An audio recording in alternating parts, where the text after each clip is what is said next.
kanaaf amma wajji haasa'ee ture sa'aatii muraasa dura hordoftoonni nasaraa gursum gara feesbuuk isiitiin beeytanii fi akkasumas warri wajjin jiraachaa turtan biyya baqaa keessa jechuudha biyya kaayiroo jedhamtu keessatti warri wajjin aflaa jedhanii sila biyya suudaanii tokkotti aflaa jedhanii ni beeytanii sargii kanarratti aflaa jedhanii itti dhiichisan dansi warri wajji dannasaa turtan sargii keessatti ijoolleen kaayiroo jirtan hundi keessanuu warri isii geggeessitan kaleessa ka galatoomaa isiniin jechaatumaan amma nasaraan maal keessa jirti warri kaleessa as isii quban qabne bilbiltaniillee isinillee isiniin dawwalin amma informishiina kana haaluma salphatti akka isin argattaniif asiin dhufee jira nasaraan bakka deemteef geettee jirti biyyi isiin koola galtummaa itti argattellee biyya Jarman biyyuma nu keessa jirru jirti jechuudha.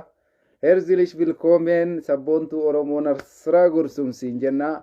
Simannee jirra jechuudha. Nasaraan nama qaaliidha. Biyya qeerroon jajjabni jirtu dhufte aktiivistoota jajjaba qeerroo mataa diddiimaatu jira biyya kana keessa.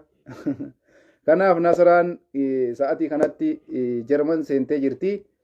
Iddoon isiin jirtu ammoo magaalaa gudditti biyya Jarmanii Berliin jedhamtu jirti. Berliin jirti. Nagayaan geessee jirti bakka deemtuuf baga gammaddee Nasaraan jechaatumaan hundi keessanuu warri informishiina Nasaraa dhaga'uu barbaadan isiin bakka deemtuuf geettee jirti. Warri geggeessitanillee galatoomaa isiniin jechuu barbaannaa. Isinis ammoo kanaanii gara kiyya amma laayivii seenuu intarneetni kiyya xiqqoo rakkoo qaba jettee natti himte. Amma fas jirti akka silaa bakka hunda bakka deemtuuf hin geenye amma immoo magaalaa guddittii biyya kanaa jirti jechuudha. Magaalaa guddittii jirti Berliin jirti jechuudha. Kanaaf ka akkasii nagaa qabdi akka gaarii jirti asliilleen ka Nasaraan ati geggeessite bakka ati geggeessiteef geette sillee inshaallah carraan kana rabbi si haa baasu siin jenna. Dhugaa rabbiititti geggeessaa baay'eetti jirta ijoollee baay'ee geggeessaa jirte. Nama baay'eedha kunoo nama baay'ee geggeessitee agarraatitti shamarran biyya sanii bakka jaalalaan akka malee boojitee jirta. Nama baay'eedha shamarran biyya sanii baatu marti bakka yoo asliin nun geggeessiin iyyuma sanuu gadi hin dhiifnu jedhanii si jaalata waan ta'eef kanaaf atillee carraa biyya sanii inshaallah rabbi carraa si baasee biyya baqaa san keessaa gara biyya diyaaspooraa biyya koola galtummaa kanatti akka dhuftu asumaan du'aa isii goona. Nasaraan ammoo nagayaan dhuftee nagaya qabdi ammas akka gaarii jirti bakka gaarii jirti. Akkuma isiniin jedhe kanuma informishiina nama baay'eetu gara bilbilaatiin maal keessa jiraachuu kiyya namni hin dhageenye baay'ee jira jettee jirti. Sanumaan wal qabsiise ammoo ergaa biraallee ummata kiyya gurra naa buusii jettee wanni isiin natti himte tokko siin jira. Wanni amma sirba kana isinii banee fi gaafa sirba kana baastu san xiqqoo biyya kaayiroo san keessatti rakkoo wayii Nasaraa irra gahee ture. Reebichi adda addaa irratti adeemsifamee ture jechuudha. Rakkoo reebichaa san Nasaraan waan sanillee biyya san keessatti rakkina jireenya kiyyaa fi lubbuu kiyyaaf sodaadhee waan san dhoysuu danda'ee amma ammoo waan sanis ragaa qabatamaa wajji qabadhee jira. Kanaaf isanis gara fuulduraatitti ummata ibsa godha jettee namni baay'ee nagarraatitti waan san nagaafataa ture. Jettee tiniin sanillee asumaan akka quba qabaattan inshaallah gara fuulduraatitti nama irratti reebicha raawwate kanaan dura jechuudha Masrii keessatti gaafa Nasaraan rukutamte reebicha san namarra raawwate sanis ummata bal'aadhaaf ibsa godha jedhaa jirti. Sanis obsaan eeggattanii guyyaa isiin bakka deemtuuf waa hunda xumurattee naannoo isii sirreeffattee jette san ibsa isinii gooti. Kanaaf inshaallah obsumaan aynaa isiniin jechuu barbaadeetii dhaamsi tokko kana waan isiin nadhaamatte. Walumaa galatti amma nagayaan jirti bakka deemtuuf geessee jirta. Baga rabbiin rakkina samara keessaa si baasee asiin si gahee jennaanii Nasaraadhaan isin hundi akka eebbistan asumaan isinii dhaamna jechuudha. Ka kanarraa hafe ajandaan kiyya haasa'a baay'ee isinii haasa'aa ture. Dhageeffattanii turtan jedhee yaadaa warri Oromoodhaaf quuqama qabdan. Warri hooyyee bichaan dhageeffanne warri waa'ee Oromoo irratti waan qunna garii qabu dhaga'uu barbaadan gara yuutuubii kennaa seentanii dhageeffattan jennee abdii qabna. Amma maaltu jira yoo jettan haasaa gara yuutuubiin haasa'e tokkorra isinii deebi'a. Jawaar Mohammad kanaan dura Abiyyiin kophaan kufuu jedhee ture. Abiyyi Ahmad kophaan kufuu. Maaliif Jawaar jecha san jedhee isa jedhuudhaaf anaafis gaafiidha isiniifis gaafiidha. Abiyyiin ahma kophaan kufu wayita Jawaar Muhammad jedhu kana maal yaadeeti? Maaltu itti mul'ate nama kana? Namni kun dhugumatti siyaasa danda'a. Rabbumatu waa itti argisiise nama jechisiisa. Fakkeenyaaf waan har'a irra jirru kana mee ilaala. Sadarkaa har'a irra jirru kanatti jechi Jawaar Muhammad dubbate sun hojiitti hiikamaa jira jechuudha. Abiyyiin kophaan kufuun sun hojiitti hiikamaa jira jechuudha. Maaliif yoo ka jettan taate Itoophiyaan sa'aatii kanatti waf jettee jirti. Humna dhabdee jirti. Diinagdeedhaan, ekonomiidhaan, dippiloomaasiidhaan wanta hundaan caccabdee bututte Itoophiyaan. Itoophiyaan diigamte jechuun Tigraay haga biyya ta'utti, naannoon Amaaraa haga biyya ta'utti, Oromiyaan haga biyya taatutti eeguu miti. Itoophiyaan sa'a kanatti kuftee jirti. Itoophiyaa kufu jechuun muummichi ministeera maasaraa mootummaatii bahee waraana geggeessuudha. Itoophiyaa kufu jechuun muummichi ministeera ajajaa raayyaa ittisa biyyaa ta'uudha. Itoophiyaa kufu jechuun muummicha ministeeraa fi ajajaa waraana raayyaa ittisa biyyaa Itoophiyaa jedhamee nam tokko maqaa kanaan waamamuudha. Kuni maal agarsiisa? Itoophiyaan kufuu agarsiisa jechuudha. Diigamuu ammoo qulqullooftee Tigraay biyya ta'ee, Oromiyaan biyya taatee, naannoon Amaaraa biyya ta'ee, Sumaaleen achi baatee kun as bahuun sun yeroo eeggattee jechuudha. Amma Itoophiyaan diigamte jedhamtee fudhatamti. Sababiin isii Itoophiyaan irra xaqlaay ministeerii hin qabdu. Xaqlaay ministeeriin Abiyyi Ahmad ufiin jedhaa. Ajajaan humna waraana raayyaa ittisa biyyaa Abiyyi Ahmadii biyya kam keessattuu kun takkaa dhagayamee hin jiru wanni akkana. Addunyaa kana keessatti zabanuma duraanii mootummaan abbaa irree nama koloneeffataa ture san keessattuu hin jiru wanni akkana. Raayyaa ittisa biyyaa ka hoogganuu jira malee nam tokko ani muummicha ministeeraa biyyaati osoo ofiin jedhu ajaja humna waliigalaa yookaan waraana biyya tokkoo ta'uu hin danda'u. Eenyumaayyuu hin jiru kun tasa taarika keessattis hin jiru. Addunyaa kanarratti hin jiru. Kuni maal agarsiisa? Biyyi suni diigamuu isii agarsiisa. Nam tokko akka barbaadetti biyya san garabatee garagalchuu agarsiisa jechuudha. Kana jechuun jecha Jawaar Muhammad dubbate sun tokko kana jechuudha. Itoophiyaan Abiyyiin Ahmad kophaan hin kufuun sun kana.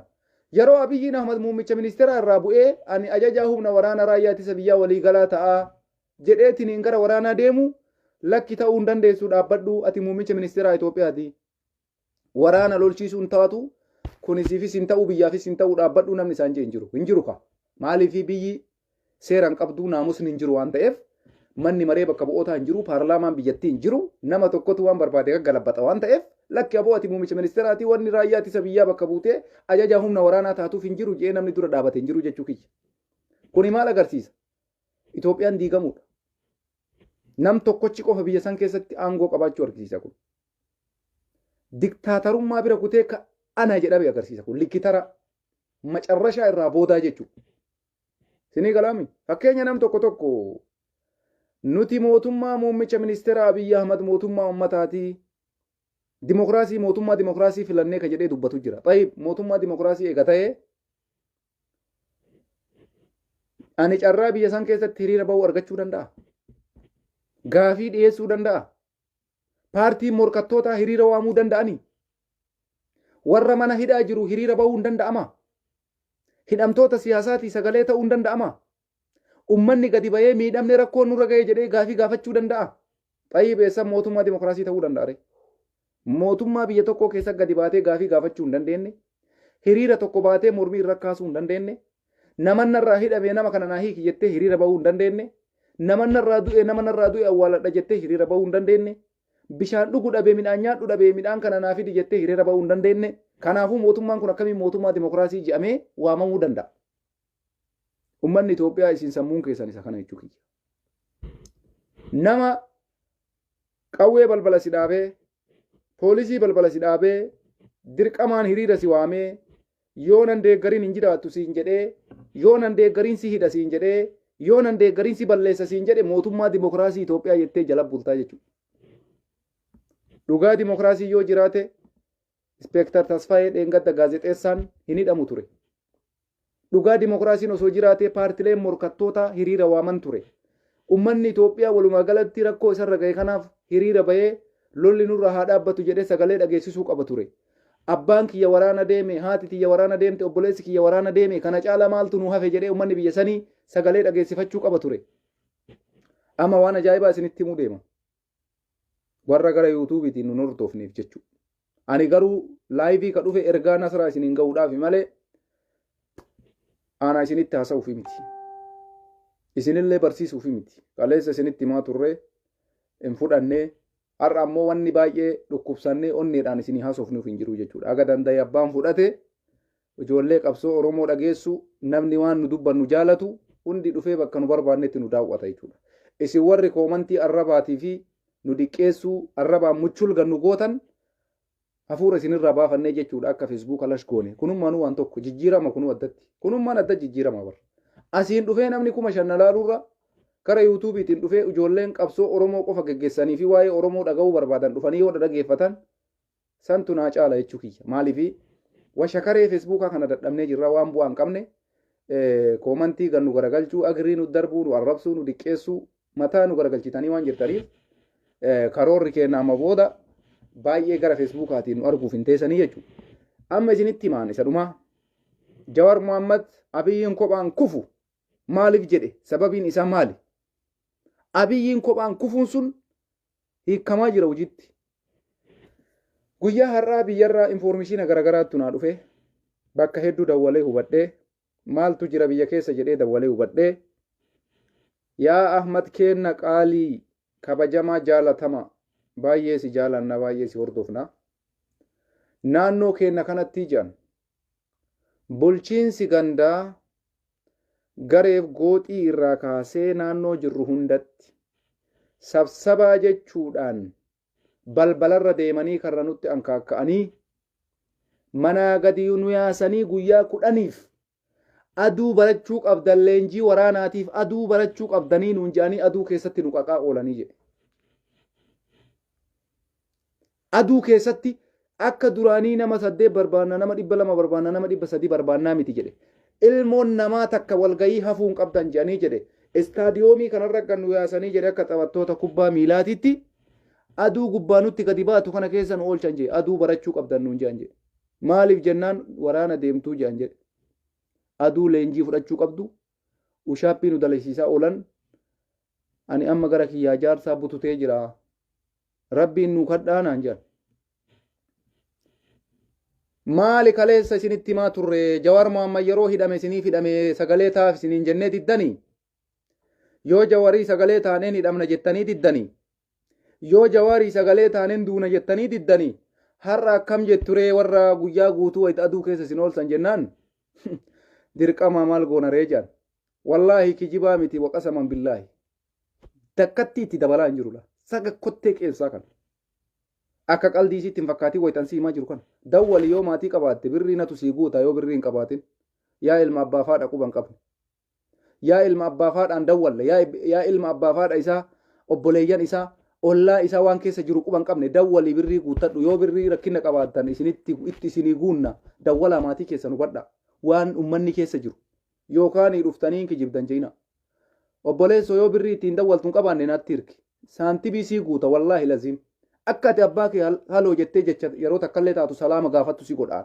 abbaan kee waraana deemuudhaaf guyyaa guutuu aduu keessa taa'aa jira obboleessi kee waraana deemuudhaaf guyyaa guutuu aduu keessa taa'aa jira akkoon tee waraana deemuudhaaf guyyaa guutuu aduu keessa taa'aa jirti abbeeraan kee waraana deemuudhaaf guyyaa guutuu aduu keessa taa'aa jira yoo birrii hin qabaanne anatu sii guuta ilma Oromoo taatee kana dhageeffataa jirtu bilxiginnaa deeggarii kafaa'oo deeggarii abaa'oo deeggarii shanee deeggarii juntaa deeggarii abbaa feete deeggarii I don't care garuu dawwalii maatii kee waan keessa jiru badhu abbaa kee dhaqqabadhu osoo inni waraana deemee hin booji'amin maal goota beeytaa lola hambisuu hin dandeessu salaama itti dhaamadhu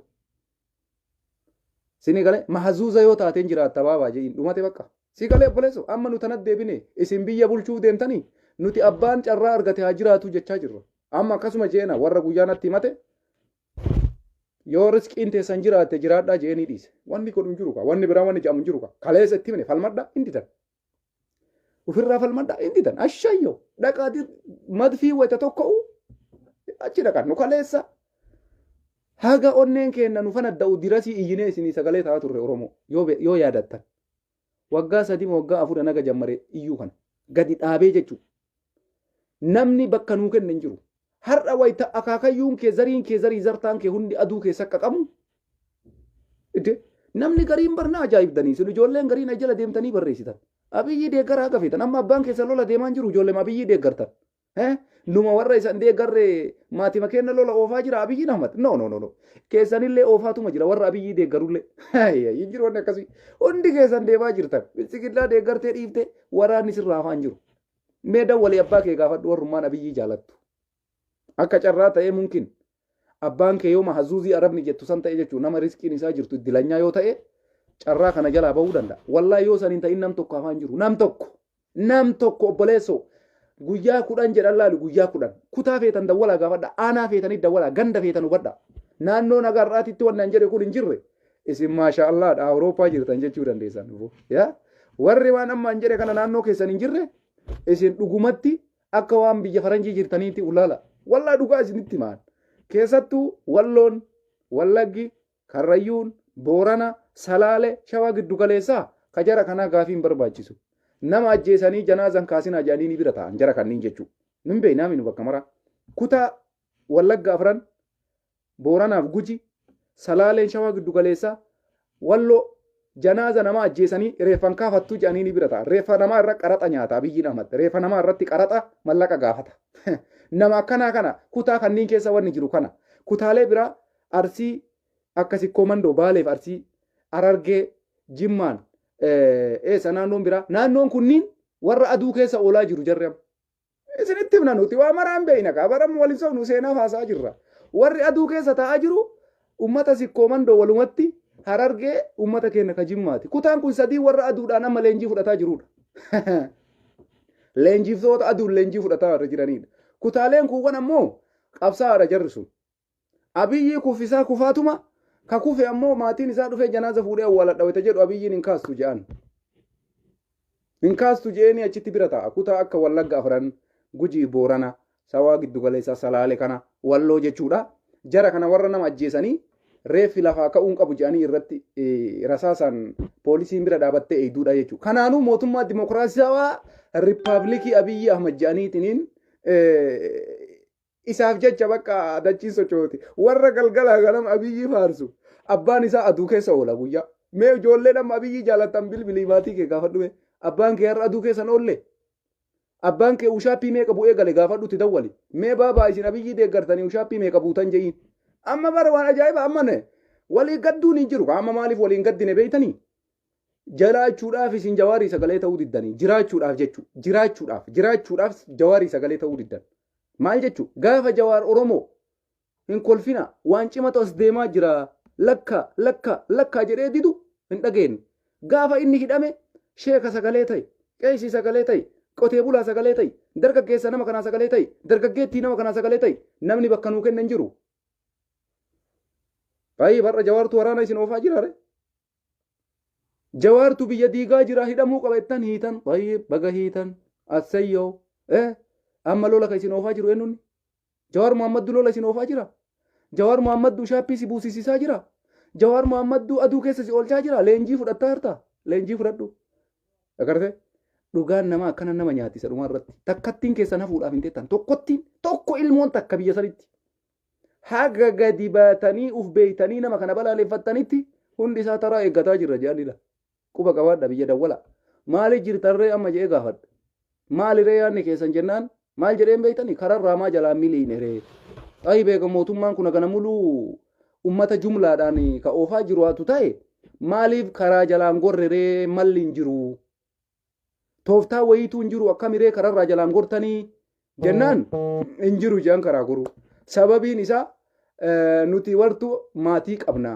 nuti maatii qabna ijoollee qabna yoo nuti kararraa gorre dubartoota teenna qabanii kanaafu yoo carraan nu godhe jiraachuu yookaan deemnee du'uudhaa jedhan assayyoo chaawu jedheen bakka nagaatti jabaadha yoo jiraattan wal agarraa yoo duutan haftaniyyuu yoo ammoo TV Tigraay irratti carraa booji'amuu agartan galatoomaa jechuunii bichaadha warra Tigraay galateeffattanii jiraachuudhaa jeeniituma dhiisan kana ka amma wanni sadarkaa kana gaddeebinee jechuudha maaliifi waan biraa waan jennu qabnu isaantu jaalatee muummichi ministeeraa duula deemee ol deebi'ee gabbayee ol seene taa'ee ka'ee achiin deeme gallaga bu'ee ta'ee muummichi ministeeraa duula deeme ati teetteetuma qixxaa kee murtaa mire hat hin jiru wanni akkasii inni ka gadi bahee jedheef sababiin isaa maali akka qotee bulaa waraana deemtaniifi akka sheeyni mataan isaa sheekoleen har'a callistee deettu isa dhuma irratti jarri illee waraana deemuuf deemti. Isinitti hima. Haga ammaatitti amma sheekolee ani hin dhageenye parsantii guddaa namni miidhamaa jiru qotee bulaaf dargaggeessa. Wallaahi dheessuu illee hin dandeenyu jedhanii kararraallee jalaa miliquu hin dandeenyu jedhanii sababiin isaa nuti marti dubartii qabnaa ijoollee qabnaa ani ilma kiyya dhiisee gara dhaquun qabu dirqama deemee du'ee haa du'u jedhe ummanni wallaahi ummanni martuu taasifaa guree jira ummanni yaa subhaanallah rabbii duukadhaa jedhan rabbii kadhaa fi sheekolee salaata ani gara kiyya gara yuutuubiitiin irra du'aayii godhaa oole guyyaa guutuu yoon agartan akkuma inumaayyuu sheekuma hin aseetanii warra akka nama sheekaa kana ta'etuma du'aayii godhaa oole sababiin isaa waan har'a dhagaye san dhagayee marifadhe bakka wanni kaafaa'uu abaa'oo bira kuttee amma dubbiin bira kutte wallaahi billaahi obboleessa kiyya warra abiyyiif jecha na arrabsitu abbaa kee televiziyoona Tigraay irra arguudhaaf teessa obboleessa wallaahi warra abiyyiidhaaf na argitu obboleessa kee TV Tigraay irratti arguudhaaf teessa yoo lubbuun jiraate yoo mahzuuzii ta'e yoo obboleessa iddilanyaa taate TV Tigraay irratti argita abadan deeggartee dhiiftee nama takka kaa'uuf hin taa'u abiyyi nama takka bakka kana jechuun Itoophiyaan Abiyyiin Ahmad kophaan kufuun suni ifaan ifatti Jawaar Mohammad jaalattanis jibbitanis isinitti himee ture. Abiyyiin kophaan kophaa kufaan jiru Abiyyiin tokko Itoophiyaa kuffise amma ummata kuffisaa jira.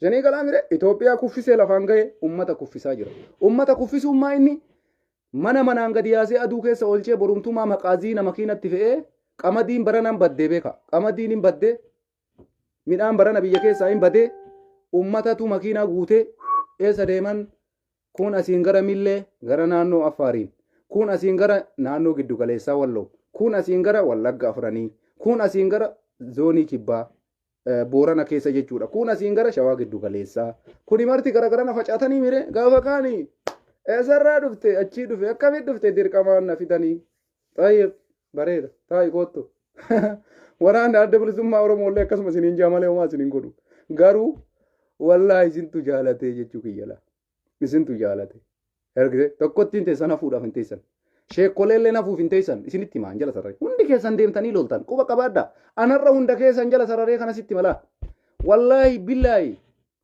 yoo isinarra namni amma waan anaasa'u kana dhagaye namni biyya bilbile quba qaba jedhee yaade sana jettee akkas jettee mirga keetti waan feete jettee arrabsuu mirga qabda garuu faazarii kee obboleettiiti abbaa kee Abiyyiin gogaa dhaabee godhaa jira gogaa darak isa jedhan san siigalee taayyeen faa gogaa itti taphachaa jirti maatii keessan gogaa ani wallaahi laziim nama takka arrifadhu nama takka Itoophiyaa san keessatti isin warra Jawaar Mohammadiin faallaa deebi'u takkattiin teessa yoo hafuu baattan dantaa kiyyaa miti. Edde maaliifi eenyutu du'ee eenyu jiraata tayyib. Akkami yaaddaniitisi. Eenyutu du'ee eenyu jiraata caalu ajjeeftanii ofii jiraachuu. Jawaar hiitanii baqqalaa hiitanii ofii jiraachuu sun inumaayyuu yaadamu. Takkattiin teessanii naftan akkanuma tartiibaan deemtanii waraana kana keessatti biyyi sunillee ummannillee saafattan malee hin jiru wanni akkasii. Waraanni kaabaallee kan isin jalaa galuuf taa'u miti. Waraanni adda bilisummaallee Oromoollee kan isin jalaa galuuf taa'u miti. Inumaayyuu wanna takka injifannoos fiduu hin dandeessan du'allee hambisuu hin dandeessan. Ufiillee jiraachuu hin dandeessan. Abbaa feetan deeggaruu mirga keessanii. Lola deemuu mirga keessanii. Sangaa kennuu mirga keessanii. Hoolaa kennuu mirga keessanii. Birrii kennuu mirga keessanii. Garuu lolli sirraa nafu. Sangaa feete nyaadhu kottu. Sangaa feete nyaadhu kottu. Waan feete godhii kottu. Injifannoo yalla. Injiru injifannoo. Abadan. Makiinaa feete guutii fidi. Bakka feete irraa fidi. Injiru injifannoon. Guyyaa takka lolee lama lolee fiigee maasara deebi'ee mi'a biyyiin dheesse. Hin dheesse bar. Mee waraana jalqabe galmaan gahee kaleessuma muummicha ministeeraatiif hin jedha har'uma gadi bahee raayyaa ittisa biyyaa ta'e guyyaa lama lolee sadafarra dheessee maasara deebi'e. Maal jechuu kun? Kana jechuudha muummichi ministeeraa keessa. Maaliifi eega jabaa namaa ta'ee nama cimaa taate maaltuu fiigee maasara deebi'u isa gahire. Xayyib maa waraanan xumurirre maa maqaleen deemirre maa Tigraayin hunda qabee seeratti hin dhiyeessirre maa Geetaachoo Raddaa seeratti hin dhiyeessirre maa Dabraxiyoon seeratti hin dhiyeessirre gaafa waraanni Tigraay asiin lola haarawaa itti banee millee keessaa waraana Shaabiyaatii fi waraana isaa machal godhuu jammaru qeerroo wallootiif waraanni adda bilisummaa Oromootiif waraanni Tigraay Abiyyiin Ahmad al godhe gulufee maasaraa mootummaatiif deebi'ee dheesse. Kana kaa maalumaaf gadi bahee qara dheessuudhaaf gabbaye maqaa nu balleesse nda'u maqaa nu xureesse osoo akka gadi ba'e saniin cal'isee taa'ee bareedaadha bar cal'isee osoo taa'ee bareeda bar gadi ba'ee fiigee dheessee manatti gala maaf dheessita waraana jalqabdee bakka maaf hin deemne akka isa dhumaa haqa isa dhumaa maaliif hin deemne ummata kakaasee ta'u ofiitii dheessee ol deebi'a eessa jiru wanni akkasii akka inni itti ummata taphataa jiru gara muummicha ministeeraa keessa guyyaa takka lolee sadafarra dheessa maali inni qaraayyuu waa ofii loluu fi qotee bulaa lafarraa fixuu ummata miskiina wararraatti uumee rakkoo irraa ga'uudhaaf waraana deemaa jira kuna guyyaa takkatti lolee lama lolee sadafarratti eessa jirta muummicha ministeeraa ani gara biiroo kiyyaatti deebi'ee jira maalafa akka lola xumurree jirra jifannoo goolamlee tasee qabanne kombolcha qabanne kamisee qabannee jirra kahafe suutatti deemna jee akkasii suutatti deemta tayyib finfinneen maa deebitere maa bakkuma jirtuun taa'in kombolchuma keessa maan turin jiru wanne kana Abiyyi Ahmad qalbii akkanaa dhiisi ummanni illee dhugama akkumatti qalladde qalladaa jira garuu bareeda jirtan jabaadha dhukkee walirraa kaasaa maaliifi isin warra Jawaar Muhammad hidheef warra Jawaar Muhammad biyya diiga jira jedheef haizo hundi keessa warri aduu keessa isin oolchaa jiranillee wallahi rabbiin rahmata isinii haa godhu isin immoo garaana nyaattanii beeka amma waan takka wanni na mul'ate maali Abiyyi deeggartanii osoo hin taane dirqamatuuyyuu kana isin godhaa jira jechuudha laa dirqama jechuun waan bada eega mootummaan kun jala sararee yoo ati nan deeggariinsi ajjeesa yookaan si hidha jedhe akka dirqama ka maal godhan kana wanni amma isin rakkise amma kana mul'atetti kana nama takka lamaa miti barjarana nama takka lamaa miti dubartiilleen keessaa naftu jedhan kanarraan ispoortiin ushaappiin kama kanaan dura santu deebi'ee ka jidduu takka akkasii footoo feesbuuk kanarra oofaa turan san hin beeytanii mika kanaan dura kana amma Abiyyi Ahmad jechuun Tigraay waraana jalqabdee agarraan dheesse maasarat deebi'ee way Abiyyi tonkolanya achi ol deebi'ee maal barreessa beeytanii biyyoota Afrikaa wajjiin diinagdee kana dippiloomaasii jabeessuudhaaf qabsootti jirra jedhe eenyufaa waliin beeytanii Eeltiraafaa waliin Suudaanii Kibbaafaa waliin Keeniyaafaa waliin dippiloomaasii cimsinee itti fufuudhaaf fiigee maasarat deebi'ee jedha kaleessa ani lolu malee nan dadhabanii anatu jeneraala ta'a Biraanuu Juulaatiin ati bu'aa takkallee hin qabdu dandeettii hin qabdu homaa lolchiisuu hin dandeessu Baacaa Dabalee atis lolchiisuu hin dandeessu jeneraal Muhammad atis bu'aa takka hin qabdu anatu isin hundaa caalaa na jalaa goraa jettee guluftee gadi hin baane guyya mala maasarii keessa fiidee maasarat deebita waraanni yoom jalqabe lolli yoom jalqabe Abiyyi Ahmad yoom jalqabe lolli osoo ummanni siin loliin kophaa kee magaalaa qullaa qabadde jettee wayita waraanni jammaru ammoo maaliif maasarat deebite gadi bahi hin jiru wanni akkasii koottu akkuma kaleessa gabbaateen xumura itti godhi yookaan ofii keetii waraana kana keessatti nurraa booji'amtee ummanni biyya sanii nagaa deebi'u yookaan aangoo san gadhiistee biyyi sun nagaa ta'udha yookaan guyyaa takka gadi bayaa guyyaa kaan waraana deema jedha guyyaa kaan ol fiidee teessoo keetirra teettee ibsa kenna eessa jira wanni akkana jeneraalota kana muluu waggaa kana muluu maaliif leenjii fudhatan gaafa ati asiin lolchiisaa ta'ee asiin garana fiidee yookaan arraayyaa ittisa biyyaa jeneraala waliigalaati gaafa barbaaddu fiidee maasaraa mootummaa dhayitee ani muummicha ministeeraati yaa akii nutti hin qalladin ati akkanatti yooma ummanni biyya sanii illee si sodaateetumaan akkana qallade jeneraalonni illee hattan si sodaatanii jeneraalonni ammoo waan si sodaatanii beeyta ummata Amaaraatiif Oromoo kana qabatte jedhi jeneraalota Oromoo fi Amaaraa kana wal keessa naqeet shakkii jara lamaan jidduutti uumee jidduu kanatti ofii isaatii jiraachuu barbaada namicha ajaa'ibaati bar amma mee fakkeenyaaf yeroo Abiyyi Ahmad ani jeneraala waliigala raayyaa ittisa biyyaati jedhu kana akkamitti ilaala uummanni Itoophiyaa sirrii jettanii fudhattaniisi sirrii miti bar dogoggora guddaadha bar abadan muummichi ministeera jeneraala waraanaa ta'uu hin danda'u maaliifi jeneraala jechuun loltuudha Abiyyi loltuu osoo hin taane xaqlaay ministeerii biyyaati nama furmaata biyyaa barbaadu achi taa'ee falli biyya kanaa maali biyya tana yoo akkam godhe ceesisa jedhee nama yaaduu qabuudha malee nama inumaayyuu ana caalaa namni lolchiisaanuu hin jiru ana caalaa jeneraaluyyuu hin jiru xaqlaay ministeerummaanuu naan hin malu jedhee kaleessa maasaraadhaa bahee guyyaa takkaaf lama lolee sadaffarratti maasaratti deebi'ee ani muummicha ministeeraatti deebi'ee amma xaqlaa jeneraala waraanaa irraa gara muummicha ministeeraatti deebi'ee biiroo jira ammallee guyyaa lama sadi booda jeneraala waraanaa ta'a maali kun qaldiin akkana ummanni biyya sanii isin ummata akkanaattuu biyya bulchaa jira warri har'aa biyyi waliin jirtan manni maree bakka bu'ootaa ta'ee paarlaamaa biyyaa ta'ee dhugaa rabbi Itoophiyaa keessa seerri jira jettanii fudhachuun isinirra hin jiru. Kuni salphina guddaadha. Seenaa biyya sanii keessattis Abiyyi naguma fedhellee osoo ture inuma deema. Garuu wanni amma dalagamaa jiru waan seenaa taariika addunyaa kanarratti dhageenyee hin beeknedha. Abiyyi muummee ministeeraati bakka dhumate. Jeneraala ta'uu hin danda'u. Lolchiisaa waraanaa ta'uu hin danda'u. Guyyaa barbaade gadi bahee ibsa ana malee namni kennuu hin qabu. Isin jeneraalonni hundi keessanuu usseedhaa dabadhaa ta'a. Ana malee namni beeku hin jiru jedhan. Gaafa kaanii hoo hop jedhee xumure sanillee fiigee eessa dhaqa maasaratti deebi'e. Asii ammallee dhufe ani muummicha ministeeraatii jedha taa'ee ibsa kenna ammas. Itoophiyaan ለዘላለም ትኖራለች የልጆችና የአባቶች ደም እንቀጥላለን jedha. Dhiiga ilmaan isiitiin jiraatti, dhiiga ijoollee isiitiin jiraatti, Itoophiyaan kubbaayyaa qabattee kubbaayyaatti dhiiga namaa unattee jiraatti jedha. Maal jechuu kun? Qalbii akkanaati. Maa Itoophiyaan akkamitti dhiiga namaatiin jiraachiftan isin? Itoophiyaan lafa maaliif gizee mara dhiiga namaatiin jiraachifna jettanii kanuma waraanuma labsitan bakka. Maa yoo tasgabbii uumtan, maa yoo nagaa buustan, qotee bulaa waraana ooftan kun garaa isin hin nyaatu. Garaa isin hin nyaatu. Mee garaa isin hin nyaatu jaarsoleen maan miskiin isin dirqamsiiftanii juntaa balleessina shanee balleessina je'a gadi baa jettaniin kun garaa isin hin nyaatanii. Garuu rabbiin isin dhabamsiisuu ka'ee jira. Wallaahi rakkoo guddaa jira biyya keessa. Rakkoo guddaa hammana hin jedhamne jira. Biyya keessa rakkoo hammana hin jedhamne jira. Uummanni biyya keessa rabbii isaa kadhachaa jira. Du'aayii godhaa jira. Rabbitti booyaa jira. Galgala ganama u'uu jedhanii rabbii isaanii kadhachaa jiru. Kuni takkatti lafan buutu du'aayin tun qeebalamaa jirti. Abiyyiin Ahmad amma booda carraa baay'ee hin qabu. Inuma jiraachuu hin danda'u. Maaliif wallaahi billaahi uummanni bitaa mirgaan rabbii isaa kadhachaa jira. Nam tokko ani sammuun keessan ani na yaadu wallaahi laziim. Yeroo uummata akkana waraana deemu kana xuruu godhaa jira jettanii deeggartan ana naagaluu didee bar naagaluu didee.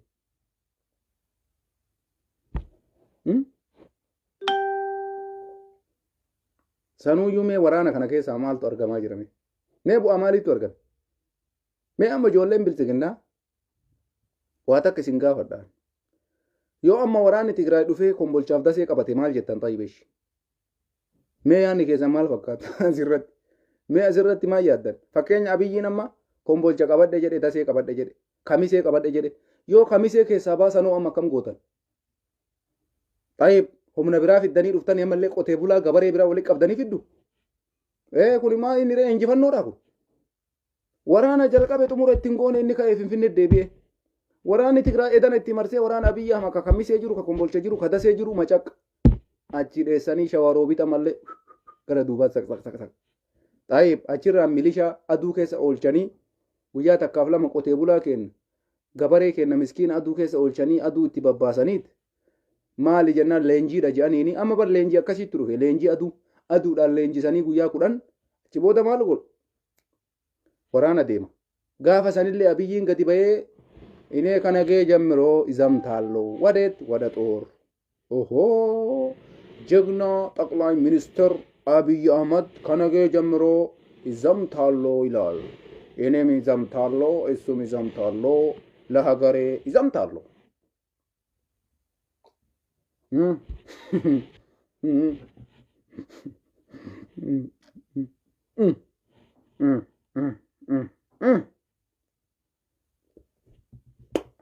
ያ ረቢ ኪያ ዋን አቲ በረነ ብየሰኒ ደርቢቴ ያ ረቢ ኪያ ያ ረቢ አቲ ኡመተ ኬና ያ ረቢ ኡመተ ኬና ያ ረቢ ኡመተ ኬና ኡመኒ ኬና ሳበቴ ለፈራ ያ ረቢ ኑቱምስ ያ ረቢ ኪያ አቲ ያ ረቢ ሀገዮም ቆቴ ቡላ ምስኪን ገበሬ ምስኪን ujolle ምስኪን ዋን ቡዋን ቀብን ረቲ ዱምቲ ያኺ ገራ ኢሲንኛቱ ጀራ ነው ማን ምስኪን አኩን maaltu isin dhagama yoo edana waraanni Tigraay kombolcha dasee keessa godhee waraana Abiyyi Ahmad ari'ee baase maal gootan waraanni isaanii lolle ofii isaaniitii magaalaa gadhiisanii bayan inni ammoo injifannoo goolabee jedhe ka'ee Finfinnee deebi'e kallattii hafteetti fufna jedhe kallattii inni qabadhe keessa yoo edana baasan maal fiddame wanni dhufu hin jiru maaltu dhufa malee aduu keessa si oolchanii guyyaa takka aduu si baasanii aduu kana si baasanii si isaniiti bakka leenjii fudhattee jirta ushaapiyyuu sin barbaachisu amma aduu qofa si baasuudha maaliif dheebuu danda'uu qabda siin jedhanii borumtuu maan deemta bakka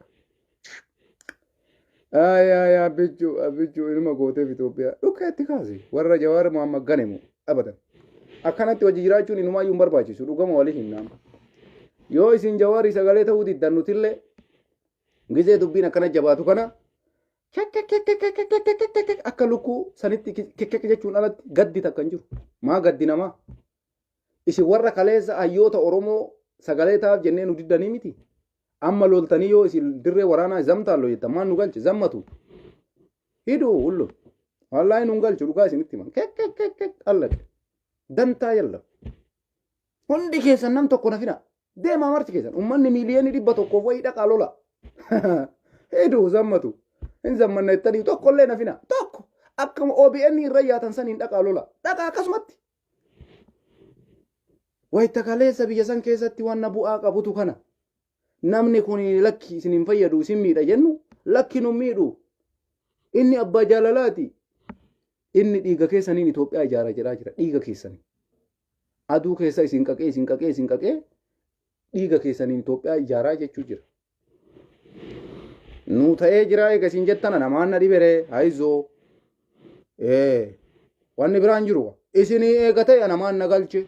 Tayyib jaalattaniimi. Har'a muummicha ministeeraa bor ajajaa humna waraanaa. Har'a muummicha ministeeraa bor ajajaa humna waraanaa. Bor iftaan kantiibaa. Isinii eega ta'e maaltu na galcheera? Jarana namaan na dhibe. Ana maaluma na dhibeme? Isinii ta'ee jira. Garuu nuti harka isinitti hin kennannu. Isinii galaami. Hinjifannollee hin kennume sadumaa irratti. Bilaashumaa hin xaarin bilaashumaa hinjifannoo kennuma. Isa dhumaa irratti inuma isin hinjifanna. Wanni fidu takkallee hin jiru Abiyyiin Ahmad. Sangaa guuree, hoolaa guuree, re'ee guuree inuma hifata isa dhumaa irratti. Gaalallee yoo guurte, sangaallee yoo guurte, re'eerlee yoo guurte, birriillee yoo guurte, namallee yoo guurte hin ashannaftu abadan. Kana jala sararee sitti malaalabu. Kamisee qabachuu miti, waaldaa qabachuu miti.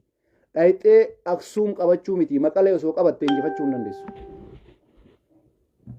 Eenoma hin jiru kun taasumallee yaadiin obboleessoo. Taasuma akkanumatti wal azzabaa hojii jiraanna malee hin jiru kun. Isinii galee kanaaf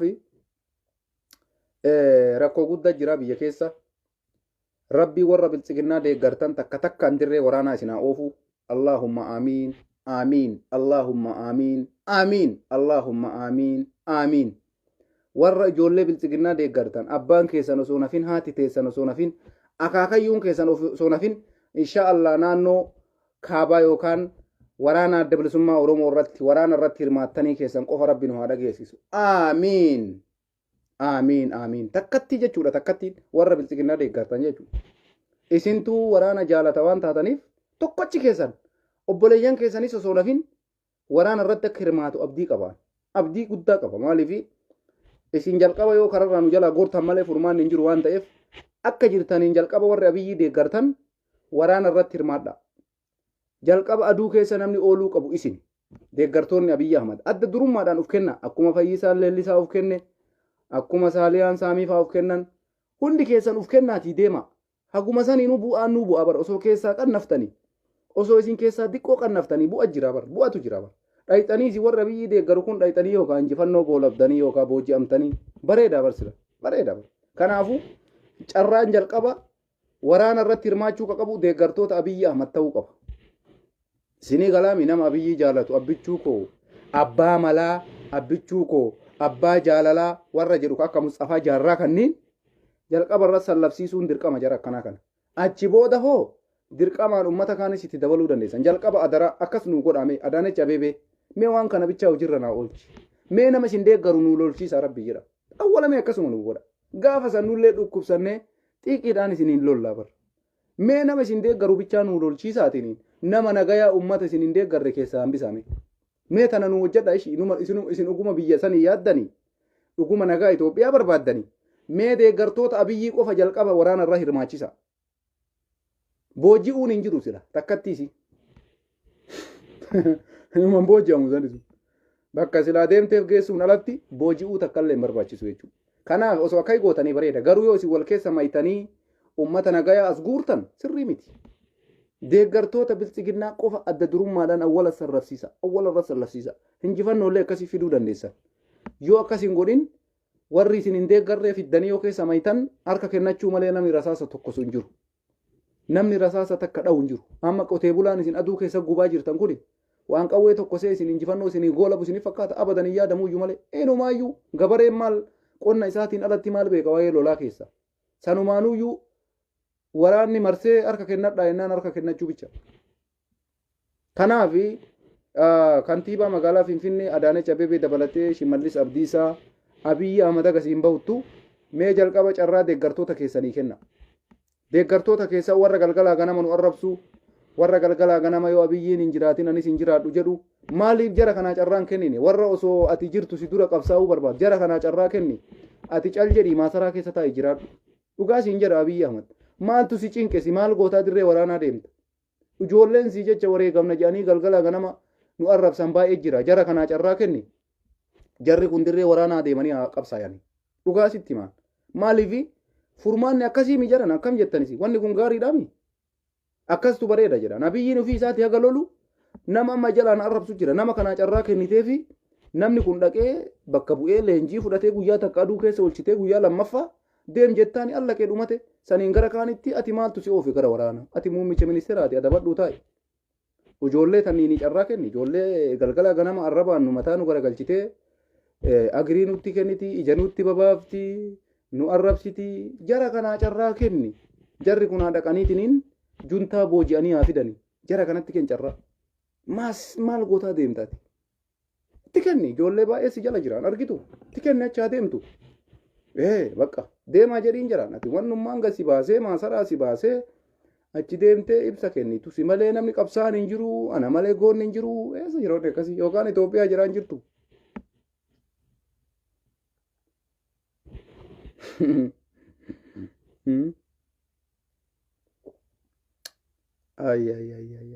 Wallaahi numa salphanne baran. Ani biyyi sun Oroomattuu deebiti jedha bara. Wallaahi biyyi Oroomaa baate bara.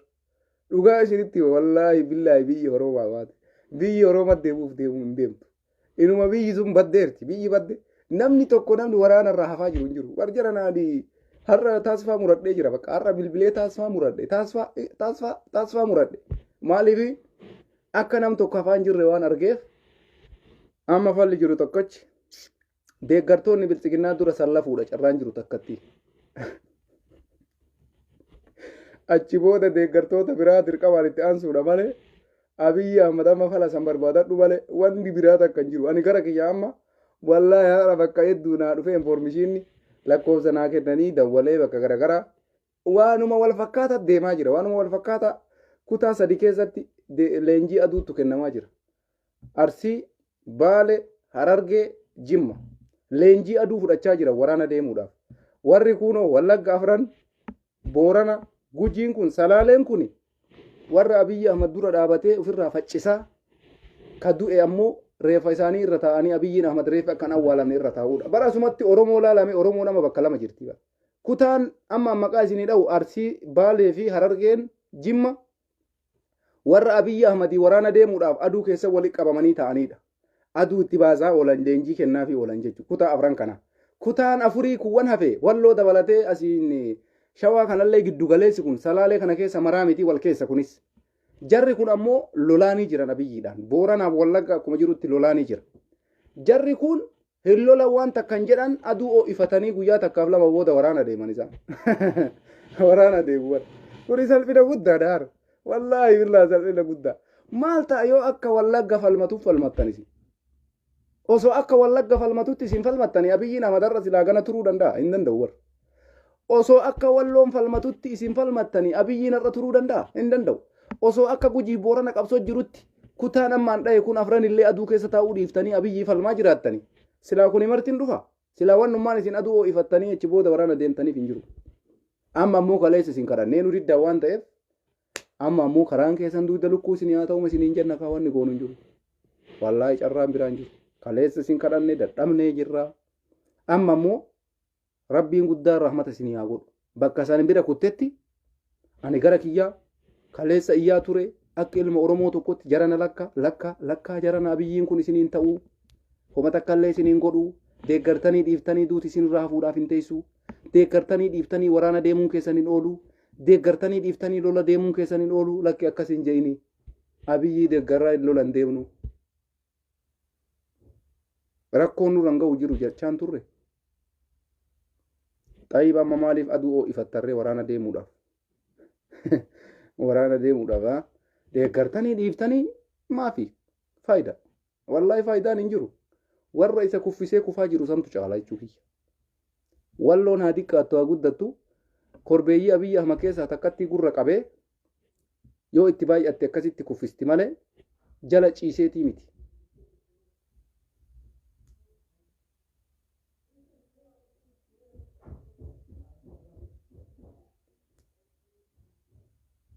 Sinii galee dirqamaan oofaa jiran dirqamuma san jechaa jirra. Wallagga dirqameeti ka du'aa jiru. Walloon dirqameeti ka du'aa jiru. Gujii booranni dirqameeti ka du'aa jiru. Karrayyuun dirqameeti ka du'aa jiru. Nuti kutaa biraallee bilaashatti maa duutanidha. Dirqama walumatti isin qabanii gad isin yaasanii aduu ho'ifattanii guyyaa lama ushaappii isin dalasiisanii gara dirree waraanaa isin fe'anidha. Isinitti himne afaan keenan faamtan hojitti meeytan ammoo ani waan godhuun qabu waan godhuun qabu hin danda'u waan ta'eef ittuma dhiisuudha ka. Yaa wanna nama jedhe kuyyoo hin jiraanne natti as bayaa nama morma hin jiru yoo jette dawwali dura biyya bilbilii hubadhu dhugaas jedhaa jira moo soba jedhaa jira adda baafadhu gaafa an soba jedhe bareedaa iyyuu bakka wanni akkasii yoo hin jiraatin garuu waan dhugaa lafarra jiru kun nam takkaan bisaan jiru abiyyi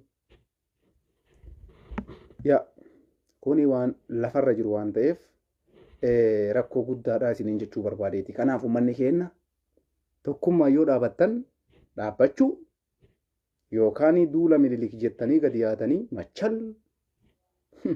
machal isin godhaa jira jechuudha biyyi nama. Kana booda aariin takka hin jirtu abadan hin aarruus hin gaddinus nama ofii isaatii jaalate wanni godhan hin jiru jaalattanii jirtan namicha mana takkatti osoo nambisin mana takka manni nama tokko osoo nafin mana mara keessa gayyaa jedhee ummata walitti qabu ummanni biyya sanii dura dhaabachuu didee akkasumatti dhiisanii duuma dirree waraanaa deemnee duunaa yoo ta'e engadda maal jedhe abiyyiin ahmad beeytu የትግራይ እናት ለምን አጠይቅም የታለ ልጆች ብሎ አለ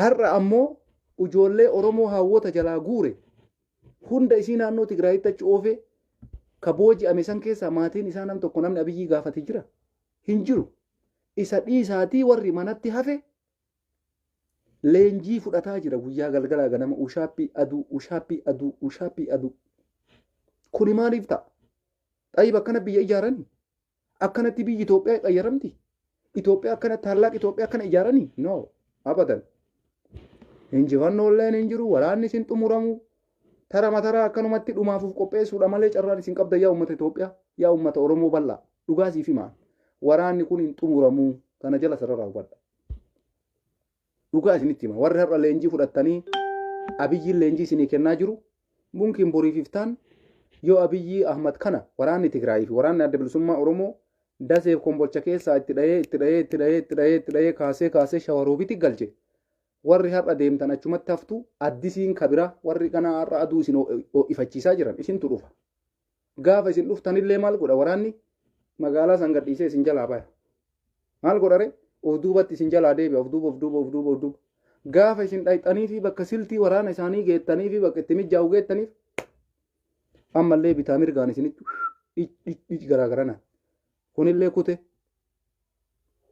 kunis kute achi booda hoo kabiraattu dhufa ammas xaayib Itoophiyaan akkana ijaaramti jiran akkamitti biyya kana dhiiga ummata miiliyoona 220 itti findhee ijaarra jedhee yaada namni sanuuyyuu biyya birii lolaa hin jirru ufii kennaa wal lolaa jirra Tigraay Itoophiyaa bilxiginnaan tunis Itoophiyaama waraanni adda bilisummaa Oromoos Itoophiyaama waraanni biyya biraa dhufee wal lolaa hin jiru ummatuma kennaa wal lolaa jira bakka lama adda bahee bakka sadiitti ummanuma kennaa wal lolaa jira tokko abiyyi waliin ta'ee tokko Tigraay waliin ta'ee tokko ABO wajji ta'ee jechuudha.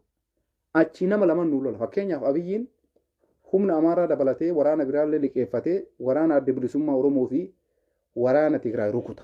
Waraanni Tigraayis jigii baafatee waraana adda bilisummaa Oromoo dabalatee sabaaf sablammoota biroo Affaar dabalatee Sidaamaa maalii kanneen dabalatee itti achi duulaa jechuudha. Kana akkamitti dhuma lolle akkana lola dhumuu miti. Kanaaf isinitti himaan jechi Jawaar Mohaammed jedhe biyya kana keessatti Abiyyi nama kophaan kufuu ka jedhe sun kophaa kufaan jiru. Nama meeqa kufaa jira jaran har'a. Abiyyiin hinda'uun kufaa iyyuu hin jiru. Meeqatu kufaa jira. Hiyyeessa meeqatu deemee waraana kanarra dhumaa jira. Dubartii meeqatu deemaa jira. Dhiira meeqatu deemaa jira. Qotee bulaa meeqatu deemaa jira. Milishaa jedhanii ka oofan kun amma bar ilma namaatii miti. Kanaaf Jawaar Mohaammed gaafa san xiinxallee yoo Abiyyiin Ahmad mootummaa abbaa irree ka ta'u taate kophaan kufu namichi kun yoo ka isarraa garagallee isa morminu taate biyya kana keessatti Itoophiyaalleen hin miidhamti. Oromiyaanis carraa dhabdi. Ummanni biyya kanas ammoo rakkoo guddatu irra gaya ka jedhu Jawaar lafa kaa'ee ture. Har'a akkasuman taane jedhan. Itoophiyaan tawfiitii kutte amma ummata kuchisiisaa jiranii bar. Amma ka kutaa jiru ummata bar jedhan. Itoophiyaan haga Abiyyiin bakka san jiru maqaa Itoophiyaa inuma faarsan. Garuu isiin yoo isin akkana laaltan hin jirtu. Biyya jechuun dippiloomaasiidhaan beektan isin martu. Biyya takka jechuun dippiloomaasii jechuudha. Abiyyiin irra dippiloomaasii qaban qabu. Kanaaf Itoophiyaan hin jirtu.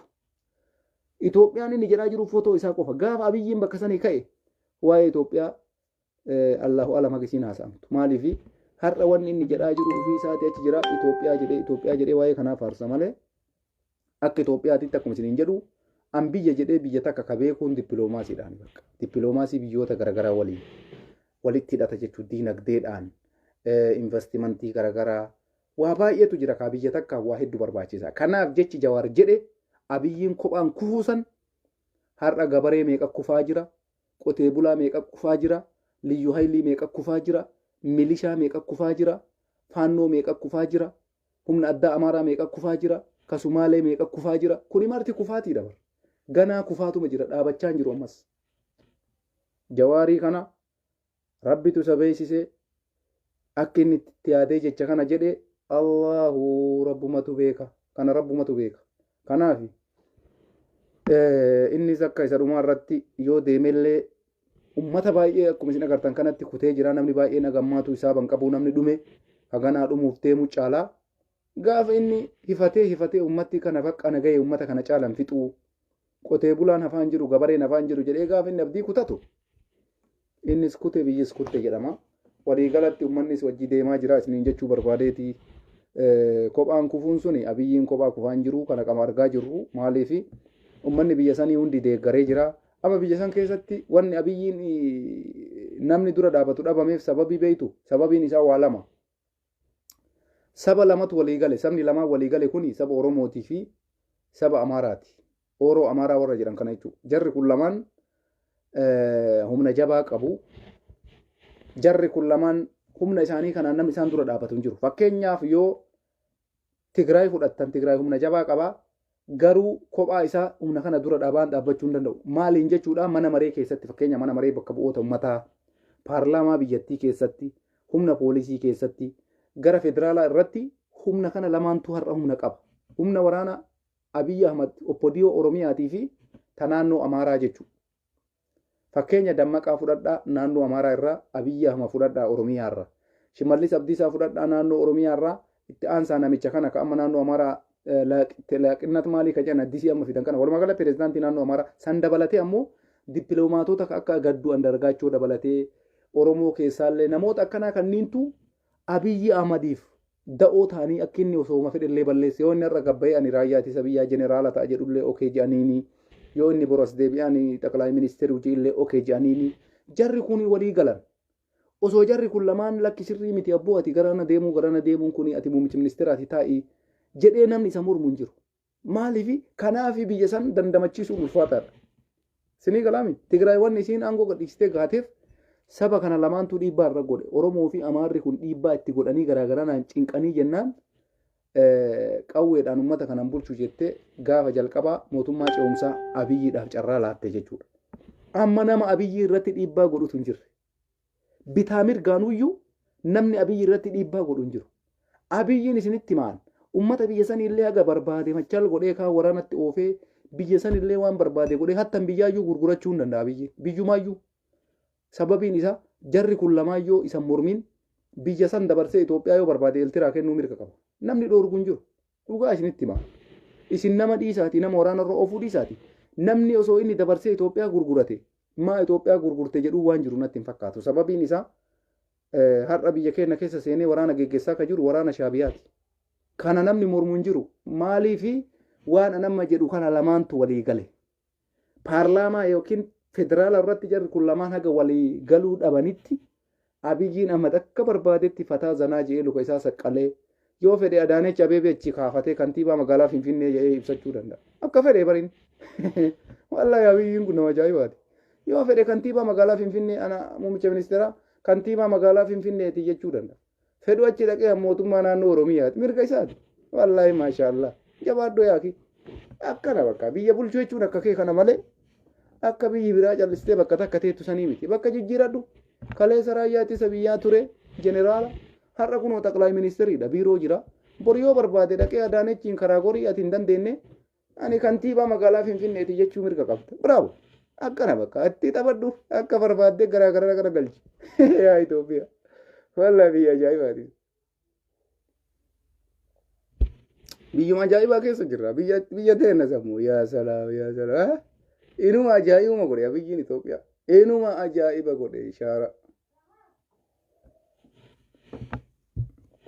Akkasi galatooma ispaas isin godhuudhaafi baay'ee yeroo baay'ee of hin cinqina. Sammuun keessa yeroo yaadaan cinqamu akkanatti akka qaldii fakkeessanii isinitti haasa'an rakkoon itti yaaddoftan sun isin harkaa babbada waan ta'eef kanaaf isin bashannansiisuu yaalee wanti Jawaar jedhe hunduu ta'uuf deemti.